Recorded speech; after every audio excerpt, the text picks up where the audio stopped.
One of the things that I teach is something called the adverb-adjective presupposition. Okay?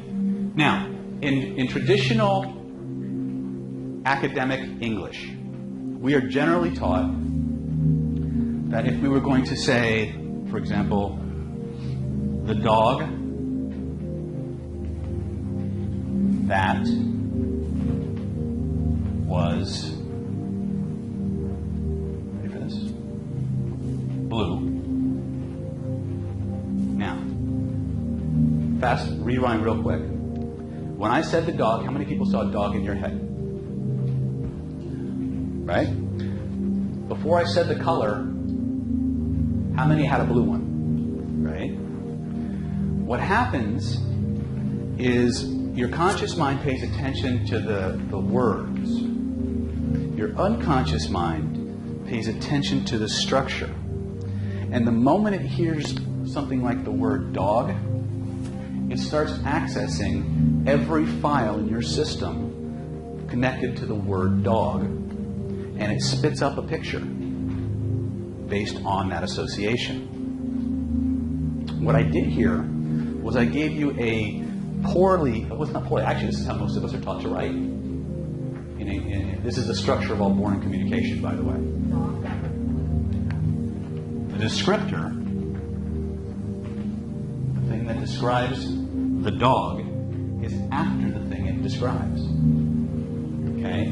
The more pleasant and more efficient way to make sure that what is communicated is what we sent is to put the descriptor before the thing it describes.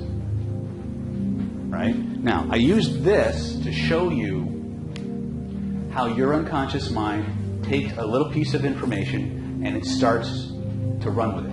It starts throwing in its own information regardless of whether it's accurate or not. Now, this process happens millions and millions of times below the threshold of conscious awareness.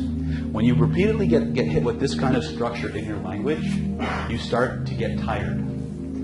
Because what literally has to happen is you're flowing along real smooth, going along, but every time you meet something in the language that doesn't match your internal picture, you have to stop, rewind your picture, change the photograph to match, and move on. That's the structure of bad writing.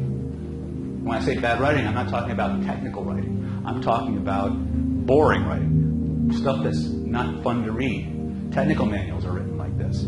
Scientific journals are written like this. Okay? But if you look at the most compelling forms of literature that we have, almost without exception, first of all, there's lots of descriptors, right? Lots of them. And they're almost always on either side. Okay? This is probably the easiest way that I can give you an example of what your brain is doing. Okay? It's doing this all the time with every word that it hears, every process. It's just doing it so fast and so seamlessly that you don't realize it's what's actually structuring your perception of reality. NLP is the study of the structure of subjective human experience and how language interacts with that to create our experience of the world. Once we understand this, and that in many cases the words coming out of our mouths are literal maps of how our brain, what parts of our brain are being activated at any given moment, we gain tremendous power over the system. We gain a tremendous level of self-knowledge and self-awareness. But until we become aware of it, this process will run us. Now, I'm using a very simple, very basic, one simple language pattern, okay, to illustrate what the brain is always doing. It's doing this in every aspect of your life. It's taking all the information that comes in, it's finding all the associations connected to it, and spitting up the one consciously to your awareness that it thinks is most relevant to the situation you're in. But it's remembering and accessing all of them. It doesn't pick. unconsciously. It fires all of them. This is one of the powerful ways that conversational hypnosis and NLP creates powerful changes in people. Because a neurolinguistic programmer, somebody who understands how the brain actually processes information, can talk to you at one level and be activating you on another. Okay? In the context we're in here, it's a very good thing. In the context of the people running the country, not so good. You came here because you want to take the randomness out of your life. Would that be true? Okay. Is this stuff useful so far? Okay. So what do we do about it? So what I want to do now is I want to introduce you to a little bit to how to start changing, how to start making changes. And I want to do that by starting to ask you a few questions. Okay? How many people here have something that is blocking them? How many people here have something they want to do better? Okay. How many people here, their primary concern is a relationship or something related to relationships? Okay. I want to target. Humans learn best in context, so I want to make sure that you're connecting what you want most to the processes. Does that make sense? One of the other things that happens a lot of times is when people come to these workshops, and we do, like, every now and then we do break up and actually practice with each other, they almost always pick the biggest, evilest, nastiest thing in their life and throw a technique they barely know at it and wonder why this shit doesn't work. Right? Your brain is hardwired and defaults to remembering things. Okay? We spend a lot of time thinking we're thinking when in actuality we're remembering. Your brain defaults to what's familiar. So if you have this potentially new opportunity that you've never had before, it's a new experience, maybe it's something that has a huge payoff, right? But it's completely new, it's alien to the system, versus not doing anything and doing what you've been doing and feeling like crap about it, but you've been doing that for 20 years. Guess what your brain will pick? Just the way the system works. It's hardwired that way. Now, can you transcend it? Yes. But only if you first become aware of it. First rule in David's world. Anything outside of your awareness is outside of your control. My job tonight is to give you that awareness. Because once you have awareness, you now have choice. Regardless of that, sometimes NLP gets a bad rap as being overly manipulative. The true spirit of NLP and the disciplines that I teach is all about giving people choices. Until you understand the unconscious programs running below the surface, you only think you have a choice. You have to, if you want to make a change, if you want to do something different, you have to muster tremendous amounts of will to get it done. Well, guess what? You don't have that much. Willpower is a finite resource. There's a book you might want to pick up. It's called Willpower by a guy named Roy Baumeister. Okay? In that book, Baumeister isolates the two building blocks of your willpower. The amount of sleep that you've had, the amount of blood sugar in your system. See, I'm giving you willpower. Right? We burn up units of willpower every time we have to exert emotional control. Because we don't have one brain, we have three. You guys know this? Okay. You have three brains. The most prehistoric, the most primal, the most powerful part of you is your reptile brain. The Russian sports psychologists call this your paleocortex. Okay? It is the part of you that works in primal drives. Food, family, fighting, fleeing, fornicating. Okay? It's the part of you that works in terms of primal drives. It's driving the bus. This is why every now and then you'll hear me make an off-color remark. It's not just because I want to be vulgar. It's because every time I stimulate the reptile brain, I get 20 more minutes of attention. And I need your attention. I need you to understand this. Okay? Wrapped around your reptile brain is another layer. It's called your limbic system or your mammalian brain. This is your emotional brain. This is the part of you that generates feelings. Right? There's a subset of lawyers in this country, some of whom I've trained, and they practice a system called reptile. And it's all based on how to speak and present to the reptile brain. And they are winning multi-million-dollar lawsuits using it. Okay? There's a whole field called neuromarketing, which is all about presenting information in a way that the reptile brain has to respond to. Now, here's the thing you need to understand about the reptile brain. It doesn't care about morality. It doesn't care about the law. It doesn't care about religion. It doesn't care about ethics. All it cares about is satisfying and perpetuating the genes. Because your genes don't go to heaven. The meat stays here. Right? So all it cares about is the here and now. And it works off primal. It generates drives. Write this down, tattoo it on your forehead, because it will be a driver in 90% of the things you're going to encounter in terms of getting past things or getting people to do things. The drive that does not get satisfied gains strength. Your brain, your lizard brain, if there's a drive that is not being met, will consistently, without remorse, take up more and more and more of the attention in your brain and your body until you act on it in some way. Now, many times, those actions that we're being prompted to do conflict with other things that we were taught at different layers of our experience. They conflict with what we were taught was good and bad as kids. They conflict with what society says is appropriate. They conflict with the rules of friendship or fair play. But we still want to satisfy that drive. We still want to find some way to balance that drive out.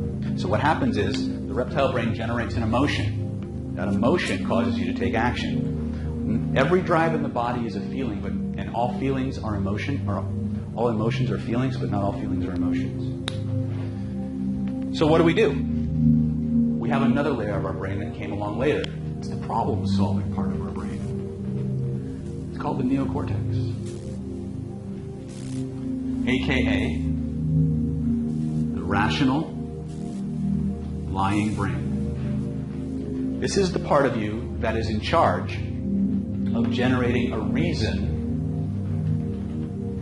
why you're doing the thing you're doing, and the part of you that's in charge of making sure that that reason, because there's usually two reasons why you're doing it, the one you're going to tell people and the real reason, right? It's in charge for generating both of them. How many people here ever wind up having resistance to certain things come up in your life? Right? You know what the structure of resistance is, or what the primal areas of resistance are? We inherently resist anything that conflicts or threatens our sense of self. In other words, if the information or the situation I'm in threatens how I see myself, causes me to look at myself less than appropriately or less than positively, I will inherently resist it. We inherently resist anything that threatens how other people see us. Okay? This is if nobody's looking, they're a different person. Right? But if they're a public figure, they care about how other people see them, the image that they have. Anything that conflicts with that, we resist. It's just the way we work. We resist anything that conflicts with what we know to be true. here's the rub.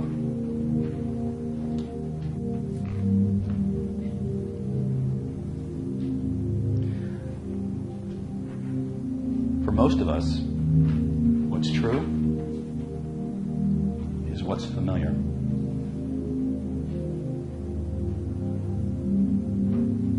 What's familiar, more often than not, because I'm a therapist, I spend a lot of time helping people go to places that they didn't know they had to go to get free stuff that are running their lives. More often than not, what's familiar was what was there first. When I do hypnotic regressions on people, when I regress them to the first scene, situation, or event that has everything to do with the reason they're there. Without exception. Well, all right, 9 out of 10. When we spring back to the seed of that reason, cancer, multiple sclerosis, Parkinson's, chronic pain, herpes,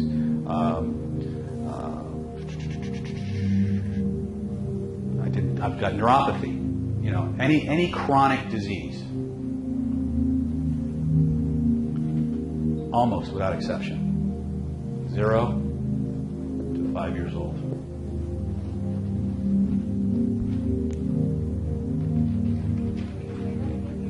When I regress them back to the very first scene, situation, or event, very first experience that has everything to do with why they're there, they almost all, 9 out of 10, go to the time period between the ages of 0 and 5. Even though, when they walked into my treatment room, they came to me because they wanted to learn how to do a backflip better and they were afraid. When you're in the kind of work I'm describing, which is not the work we're doing here, okay? When you're doing regressive work, you have to remember that the unconscious mind is like a video camera that's always running, but it runs in all 5 senses. Okay? So everything is recorded, but it's not exact.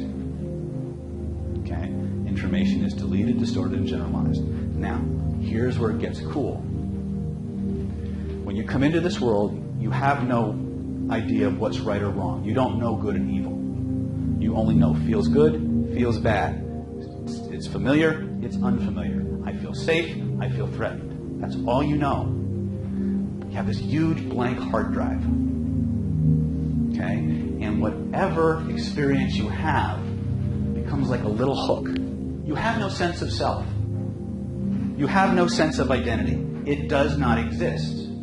And if you think about it, it makes perfect sense. How, in fact, were you formed in the womb? Did you suddenly pop into existence with a head and feet? Or did you start out as a cell that was part of a bunch of other cells and then slowly evolved into something else? Your sense of self is mommy. You are identified with mommy. When you come out through the birth canal, that doesn't change. It doesn't change for quite a while. Okay? The ages of 0 to 5 are the most critical. You have no critical factor. You have no analytical capacity whatsoever. Whatever comes in first, positive or negative, the first experience of each thing is just recorded. It's not judged. It's not analyzed. It's not compared. It's just recorded. And then an interesting thing happens. As you begin to accumulate more and more experiences, they start to get grouped. Your unconscious mind starts to sort things by sameness. But they're not 100% the same. They can be just 30% the same, but they connected. It's not linear. And everything that comes after that primal experience, that formal experience, becomes the standard by which everything else is measured. Each of these experiences that we have are like little hooks that we hang other experiences on. And from that moment on, as we begin to develop that critical factor, we call it the bar, the bouncer at the bar kind of a thing. You know, guys have all been to a nightclub, right, where they have the bars deciding who gets in and who doesn't. Right? I usually slip them $100 and they look the other way. But for most of us, people come up to us, they tell us they want to get in. The bouncer says, no, you don't have the right look, you don't have the right feel. How does he make that distinction? Because he decides what fits the internal environment. If you don't match the energy of the club, you don't match the energy of the people that they're trying to cater to, you don't get in. That's exactly what your unconscious mind and your conscious mind do. Every time somebody tells you something, the first thing that happens is your unconscious mind sorts through your memories, which are imperfect. There's information missing. But it replays everything it has in full fidelity. The feelings, the experiences, all of the building blocks are there. And you have that feeling again. If what's coming in matches that, it's generally accepted. You get another tick. If it doesn't match, it's rejected. Unless there's a tremendous amount of emotion or repetition. It's the only way those things get in, as long as the critical factor of the conscious mind is in place. That's just how you work. Now, the cool thing is, the best thing about the past, ladies and gentlemen, is that it's gone. The things you're carrying around in your head are not the events that happened to you. They're imperfect photographs. They have information missing. They have information that's distorted. They have information that has been generalized to make processing easier. And each of those photographs is written in a code that dictates what you feel, see, hear, and perceive. Important word, perceive. When that memory is accessed. How many people here have ever seen a show called Lie to Me? Okay. If you haven't watched that show, go rent the first 3 seasons. There's only 3. Lie to Me. Yeah. It's the consultant for that show. It's all about this expert in facial recognition, lie detection, and how he goes and solves crimes and things like that. But the consultant for that show was a guy named Paul Ekman. Paul Ekman is the world's leading authority on emotion, facial cues, and facial and how they interact. He actually discovered something called micro-expressions, which are little tiny fragments of facial expressions that happen underneath the ones we're trying to parade. So you may be smiling, but actually be very, very sad. Okay, but they happen in a fraction of a second. But even that, he's also one of the leading experts on lying. He wrote a book called Emotions Revealed. In that book, he outlines and defines a phenomenon known as the emotional refractory period. The emotional refractory period is the period of time between the onset of an emotion and the time it dissipates. During that time, that emotional state seeks to go on as long as it possibly can. And it starts looking for ways to keep going. It's like a little life form that wants to keep going. So what it does on a neurological level, without your conscious consent, without your permission, without your awareness, it changes what you pay attention to. How many people here have ever been in an argument? And how many people noticed that you went through the arguing process, had the knockdown, drag out, got the resolution, whatever it was, and for the next 10, 15, 20 minutes, years later, anything you said to that person pissed them off again? No matter what, they found some way to twist what you said and get angry again. Welcome to the world of the emotional refractory period.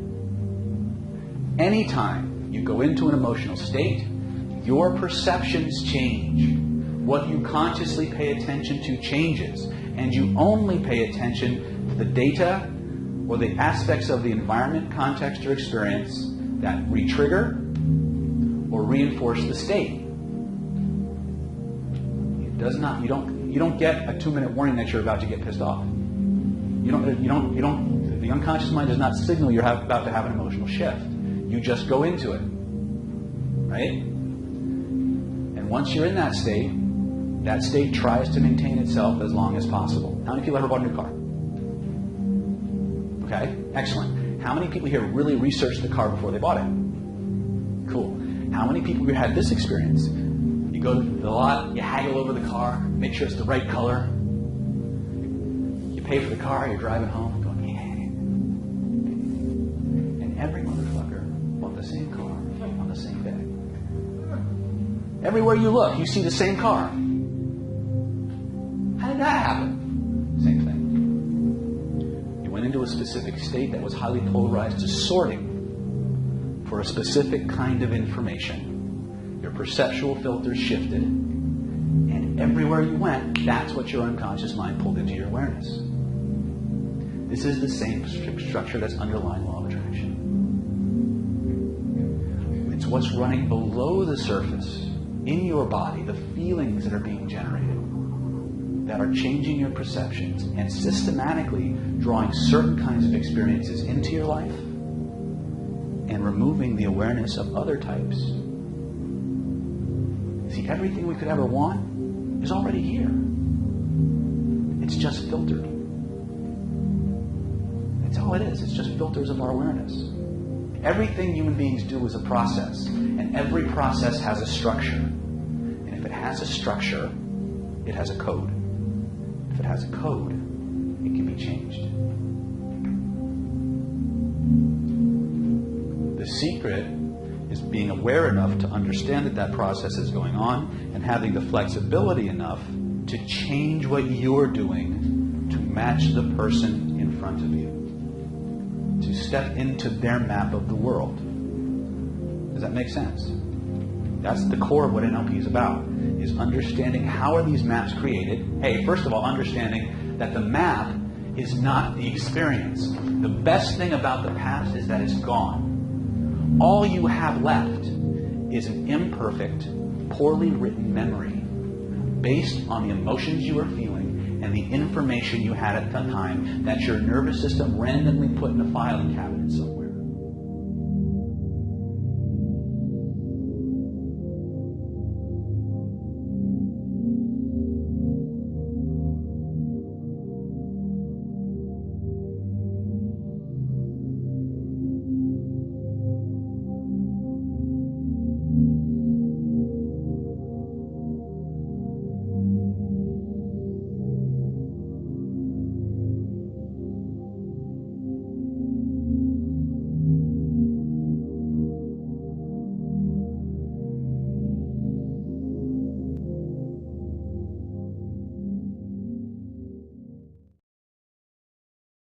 Christ frequencies, all animal totems, elementals of fire, air, water, and earth, all divine beings of light, love, and ascension, named and unnamed, to activate the cells within my being who are your counterparts with the unified power of the One. I decree my highest good always operating in this now. I decree grace and mercy always operating in this now. I invoke, decree, and dream awake the full truth and reality of ascension in this now. I invoke and dream awake with every breath that I breathe the violet fire transmuting my whole being. I invoke and dream awake the full current of ascension in every cell of my being. I am ascended. I invoke and dream awake expanded God consciousness fully realized in me as unlimited abundance fulfilling my every need and desire. I invoke and dream awake the ending of procrastination, tiredness, blockages, obstacles, and unhealthy belief systems. I decree immediate abundance in my life. I invoke and dream awake my liberation from all karmic debt. I am infinite opulence. I invoke and dream awake my personal empowerment in every instant that anyone is impacted by my being and creations.